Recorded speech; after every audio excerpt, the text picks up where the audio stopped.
नमस्कार दोस्तों, आपका एस प्रो क्लासेस में स्वागत है। आज हम आपके लिए पॉलिटिकल साइंस की क्लास लेके आए हैं, जो एग्जाम के रूप से अति महत्वपूर्ण क्लास है, इसलिए इस पर अवश्य ध्यान दीजिएगा। तो चलिए शुरू करते हैं। अब हम लोग संविधान के बारे में पढ़ रहे हैं, तो इसलिए हम लोग सबसे पहले विश्व स्तर के बारे में जानेंगे। संविधान उस स्तर पे क्या कार्य किया है कि जो जैसा कि आप जानते हैं कि विश्व के स्तर पर सबसे पहले लिखित संविधान अमेरिका ने ही लागू किया था, जो कि 1789 में लागू किया था। और वर्तमान समय में यह विश्व का सबसे छोटा लिखित संविधान है अमेरिका का, जिसमें मात्र 7 अनुच्छेद है। सोच रहे हैं, मात्र 7 अनुच्छेदों में इसने अपने संविधान को निर्माण कर दिया। और अमेरिका के राष्ट्रपति का कार्यकाल मात्र 4 वर्षों का होता है, लेकिन आपने जैसे देखा होगा कि भारत के राष्ट्रपति का कार्यकाल 5 वर्षों का होता है। इसलिए इसके संविधान के हिसाब से बस राष्ट्रपति का कार्यकाल 4 वर्षों का होता है, और ये एक व्यक्ति राष्ट्रपति का चुनाव सिर्फ 2 ही बार लड़ सकता है, सिर्फ 2 बार। 2 से ज़्यादा एक व्यक्ति चुनाव नहीं लड़ सकता है। और जैसा कि आप जानते हैं कि अमेरिका की राजधानी वाशिंगटन डीसी है, और वाशिंगटन डीसी राजधानी यहाँ के अमेरिका के जो पहले राष्ट्रपति थे जॉर्ज वाशिंगटन, उन्हीं के नाम पे इनका इनके राजधानी का नाम पड़ा है वाशिंगटन डीसी। और पंथ निरपेक्ष को लागू करने वाला पहला देश भी अमेरिका ही है। जैसे कि आप सुने होंगे कि पंथ निरपेक्ष हमारे संविधान में पहले जुड़ा हुआ था, लेकिन उसे धर्मनिरपेक्ष बदल दिया गया संविधान संशोधन के द्वारा। उसे हम आगे पढ़ेंगे और आगे चलते हैं। भारतीय संविधान का प्रतीक चिन्ह हाथी है। जैसा कि हम बता रहे हैं आपको कि आपको बस भारतीय संविधान के बारे में ऊपर से जानकारी दी जा रही है। जैसा कि मैंने बताया, ये इंट्रो क्लास है, इसीलिए आपको उसके अंदर के बारे में जानकारी आपको अगली क्लास में मिलेगी। इसे ये भी सब महत्वपूर्ण बातें हैं, और ये सब आते हैं पेपर में। आगे शुरू करते हैं। भारतीय संविधान को हाथों से लिखने वाले पहले भारतीय थे, जो पहले क्या भारतीय थे, प्रेम बिहारी नारायण। प्रेम बिहारी नारायण। भारतीय संविधान को दिल्ली के नेशनल म्यूजियम में रखा गया है, और यह विश्व का सबसे बड़ा संविधान है हम लोग का, और जिसमें 450 अनुच्छेद हैं। भारतीयों के लिए सबसे पहली बार संविधान की मांग, आप सोच रहे हैं भारतीयों के लिए सबसे पहली बार संविधान की मांग कहाँ उठी थी? वो है कि तिलक जी द्वारा 1895 में भारतीयों के लिए सबसे पहली बार संविधान की मांग की गई थी। और संविधान भारत के लोग लिखेंगे, यह कहा गया था असहयोग आंदोलन में, जो गांधी जी के द्वारा चलाया गया था। इसके बारे में आपको जानकारी हमारे इतिहास के क्लास में मिलेगी, इसीलिए उसे जरूर देखिएगा, उसे भूलिएगा मत। असहयोग आंदोलन के दौरान भारत का संविधान भारत के लोग लिखेंगे। और जो मोतीलाल नेहरू थे, देखिए यहाँ पे मिस्टेक होगा, यहाँ राजस्व पार्टी नहीं होगा, यहाँ स्वराज पार्टी होगा। देखिए हमें माफ कर दीजिएगा, राजस्व राजस्व पार्टी नहीं होगा, स्वराज पार्टी के मोतीलाल नेहरू, जो कि हमारे जवाहरलाल नेहरू के पिता हैं, आप लोग जानते होंगे उन्हें। मोतीलाल नेहरू ने 1924 में भारत की जब संविधान सभा का गठन हुआ, उसमें कहा था कि भारत का संविधान संविधान सभा द्वारा लिखा जाएगा। समझ रहे हैं, भारत का संविधान संविधान सभा द्वारा लिखा जाएगा। अब हम लोग चलते हैं अपने संविधान के बैठकों की ओर। आपको सारी बैठकें नहीं जाननी है, उनके बारे में नहीं जानना, बस 3 मुख्य बैठकें हैं जिनके बारे में हम लोग यहाँ चर्चा करेंगे। जैसे 9 दिसंबर 1946 को 9 दिसंबर 1946 को संविधान सभा की पहली बैठक हुई थी, 9 दिसंबर 1946 को, जिसके पहले अध्यक्ष हैं पहले अध्यक्ष थे डॉक्टर सच्चिदानंद सिन्हा। इन्हें अस्थायी अध्यक्ष भी कहा जाता है, क्योंकि ये बहुत वृद्ध अध्यक्ष है, और ये बस कुछ समय के लिए बने थे, उनके बाद इनकी मृत्यु हो गई थी। और ये संविधान सभा के वृद्ध अध्यक्ष भी थे, जैसे मैंने आपको बताया अभी कि ये इनकी उम्र बहुत ज्यादा हो चुकी थी, इसलिए बस अस्थायी अध्यक्ष थे, और इनकी मृत्यु हो गई एक बैठक के अटेंड करने के दौरान। तो साथ ही में और इन्हें संविधान सभा का इन्होंने उद्घाटन किया था, जैसे उनके जिसमें संविधान सभा के द्वारा जो बनाया गया था, इन्होंने उसका उद्घाटन किया था।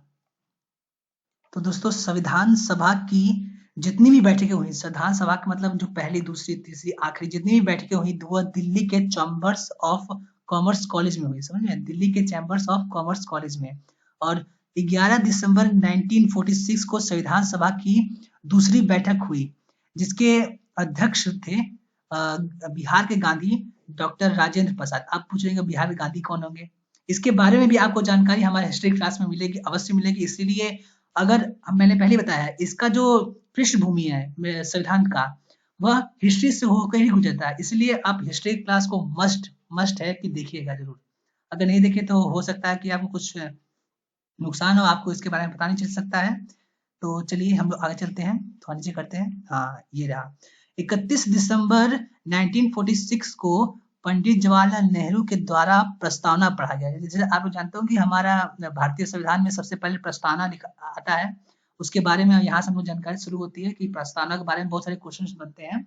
इसलिए बस 2-4 ही क्वेश्चन है, ज्यादा आपको नहीं पढ़ना है, जितना सफिशिएंट है, बस जितना आएगा पेपर में बस आपको उतना ही पढ़ना है, उतना ही मैं बताऊंगा आपको इससे आगे कहीं नहीं पढ़ना है, ठीक है। तो 31 दिसंबर 1946 को पंडित जवाहरलाल नेहरू जो उस समय के प्रधानमंत्री थे, उन्होंने प्रस्तावना पढ़ा, जिसे 22 जनवरी 1947 को अपना लिया गया। समझ रहे हैं? प्रस्तावना पढ़ने के बाद 22 जनवरी 1947 को अपना लिया गया। प्रस्तावना के बारे में भी कुछ लोगों ने बहुत सारे शब्द कहते हैं, बस 3 ही 4 शब्द हैं जो आते हैं पेपर में, इसलिए उन्हें मस्ट है कि आप लोग याद कर लीजिएगा, थोड़ा ध्यान दीजिएगा, आपका पेपर चल रहा है भाई, इसको याद कर लेंगे, आप ही लोगों को फायदा होगा, पैसा मिलेगा, आपकी नौकरी लग जाएगी। हाँ, तो देखिए प्रस्तावना के बारे में डॉक्टर सुब्बाराव ने कहा कि यह संविधान की आत्मा है, यानी संविधान की आत्मा क्या है? प्रस्तावना। और सुभाष कश्यप ने भी कहा है कि संविधान अगर शरीर है तो प्रस्तावना आत्मा है, इसलिए ध्यान दीजिएगा।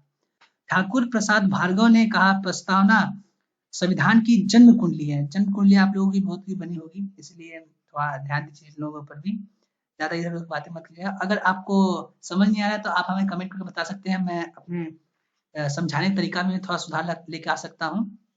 तो आगे चलते हैं, थोड़ा नीचे कर लेते हैं इसे। हाँ, तो प्रस्तावना में आज तक मात्र एक बार संशोधन हुआ है, देख रहे हैं? प्रस्तावना ही एक ऐसा भारत का संविधान का पार्ट है जिसमें मात्र एक बार संशोधन हुआ, जिसे मैंने आपको बताया था कि जिसमें समाजवादी और अखंडता शब्द को जोड़ा गया और साथ ही में पंथ निरपेक्ष को बदलकर धर्म निरपेक्ष कर दिया गया। जैसा कि आप लोग जानते हैं कि धर्म निरपेक्ष क्या होता है कि जिसका कोई धर्म ना हो, जैसे हमारे भारत का कोई धर्म है नहीं, एक धर्म, कोई सफिशिएंट धर्म है ही नहीं, इसलिए ध्यान दीजिए कि पंथ निरपेक्ष को बदलकर धर्म निरपेक्ष कर दिया गया। तो आगे चलते हैं। प्रस्तावना अमेरिका से लिया गया, यानी जो भारत की प्रस्तावना है वो अमेरिका से ली गई है, जबकि इसकी भाषा, जो हमारी प्रस्तावना ली गई है उसकी भाषा ऑस्ट्रेलिया से ली गई है, ठीक है। बस ये 2 नाम है जिसका आपको याद करना, ज्यादा ध्यान नहीं देना है, बस अब नामों को बस 2-3 बार है, उसके ध्यान देते रहिएगा। आगे चलते हैं। गणतंत्र शब्द, जो गणतंत्र मतलब कुछ प्रस्तावना में शब्द होते हैं जो आपके मतलब उसके वर्ड के मतलब पूछे जाते हैं कि ये क्या है, इसका मतलब क्या होगा, तो उसके बारे में हम लोग जान लेंगे। वही एक्सप्लेन हम आप कर रहे हैं इसके बारे में। तो चलिए देखिए, गणतंत्र शब्द देखिए यहाँ मिस्टेक से लिखा गया है, थोड़ा गलती हो गई यहाँ पे। देखिए दोस्तों, यहाँ गलती हो गई है, यहाँ सान नहीं होगा, यहाँ फ्रांस होगा। जो गणतंत्र शब्द लिया गया है हमारे संविधान में वो फ्रांस से लिया गया है। कुछ शब्द होते हैं जो हर देश से लिए, जैसे यहाँ पे लिया गया है प्रस्तावना अमेरिका से लिया, जबकि इसकी भाषा ऑस्ट्रेलिया से ली गई है, इसलिए यहाँ गलती हो गई है, इसे हमको माफ कर दीजिएगा। गणतंत्र शब्द फ्रांस से लिया गया है और पंथ निरपेक्ष अमेरिका से लिया गया है। जो मैंने आपको बताया था कि पंथ निरपेक्ष को लागू करने वाला पहला देश अमेरिका ही था, इसीलिए अमेरिका से ही हमारी प्रस्तावना ली गई है और उसी में पंथ निरपेक्ष था। और पर मैंने आपको बताया यहाँ पे कि पंथ निरपेक्ष को एक बार संशोधन करके बदल कर धर्म निरपेक्ष कर दिया गया, जो कि इंदिरा गांधी कार्यकाल में हुआ है। आपको आगे पता चलेगा इसके बारे में। देखिए यहाँ कुछ प्रस्तावना में कुछ शब्द हैं जो जिसके मतलब पूछे जाते हैं, बस ज्यादा कुछ नहीं है, बस 2-3 शब्द है जिसके मतलब पूछे जाते हैं। इसके बारे में हम आपको यहाँ बता रहे हैं कि हम भारत के लोग, यहाँ देख सकते हैं हम भारत के लोग, इसका तात्पर्य है कि सर्वोच्च हमारी जनता को माना गया है, यानी कि जैसे लोकतंत्र आप जानते हैं, हमारा देश लोकतंत्र है, यानी हम भारत के लोग सर्वोच्च, इसमें जनता को माना गया है, इसका अर्थ ये है। आगे चलते हैं, इसको थोड़ा नीचे कर लेते हैं। हाँ देखिए कि संप्रभुता संपन्न, जो हमारे प्रस्तावना में लिखा गया है संप्रभुता संपन्न, हम अपने आप में सरकार, हम अपने आप में सरकार का गठन करने के लिए सक्षम हैं।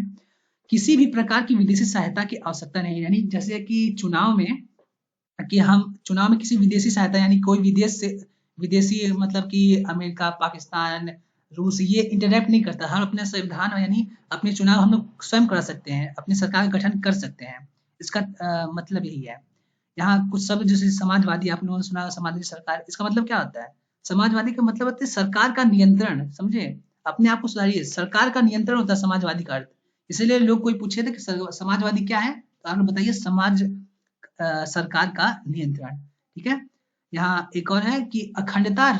अखंडता अखंडता का मतलब क्या होता है कि एकजुटता, यानी राष्ट्र का टुकड़ा न होने देना। देखिए जैसे भारत के राज्य हैं वो अपने आप में अलग हो सकते हैं, लेकिन एक अलग राष्ट्र का निर्माण नहीं कर सकते हैं।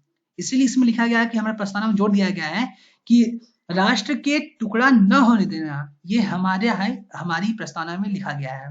बनता बनता शब्द का मतलब यह होता है कि हम लोग एक साथ रहे, भाई मिलजुल कर रहे। इसलिए बस यही दो चार प्रस्तावना के शब्द हैं जो आते हैं। बस इतना ही है क्लास। धन्यवाद आप लोगों का। तो ये हमारा इंट्रो क्लास था, इसलिए मैंने आप लोग बस संविधान के बारे में कुछ जानकारी दी है, महत्वपूर्ण क्लासेस नहीं है।